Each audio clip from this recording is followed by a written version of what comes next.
Hello everyone, I'm Father Claude Burns, otherwise known as Father Pontifex. This week we're talking about the seventh Sunday in Ordinary Time. These readings are very challenging to us for a variety of reasons. In the book of Leviticus, chapter 19, our first reading, we see a very strong call to holiness, to be holy. And the explanation of what holiness is revolves around the way that we treat our brothers and our sisters, to harbor no hatred against our brother or our sister, to seek no revenge.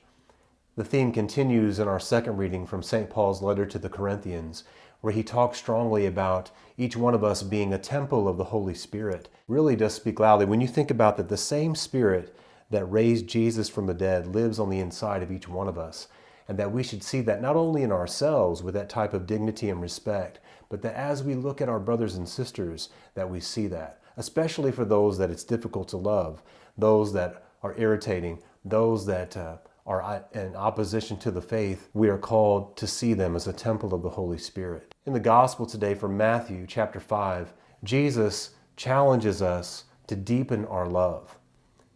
Jesus more than once says, "You have heard it said, this, this, and this, but I say to you," which is really strong considering he's talking about the scriptures. "You have heard it said to love your brothers and your sisters, but I say to you, love your enemies and do good to those who hurt you. Pray for those who persecute you."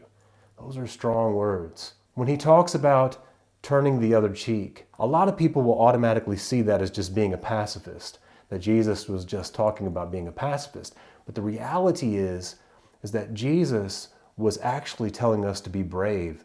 Whenever you are struck on one cheek and you turn the other one, it's not actually displaying weakness, but in a humble way displaying strength.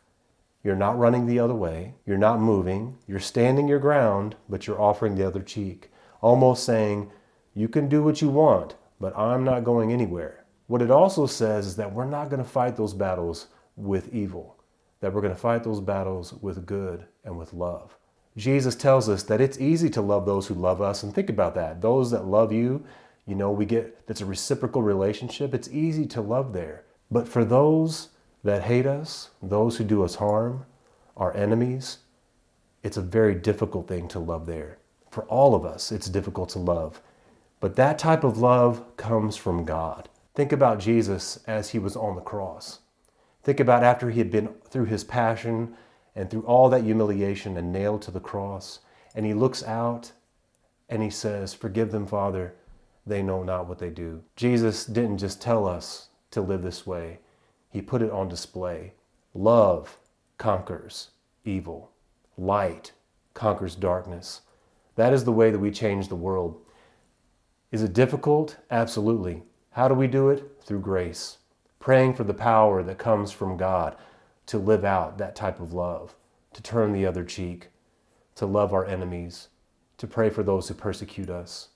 These are not easy things, but through the power of the Eucharist, our reception of the Eucharist, the power of the sacraments, by opening up our hearts to let God's love flow through us, we can live out that type of radical love.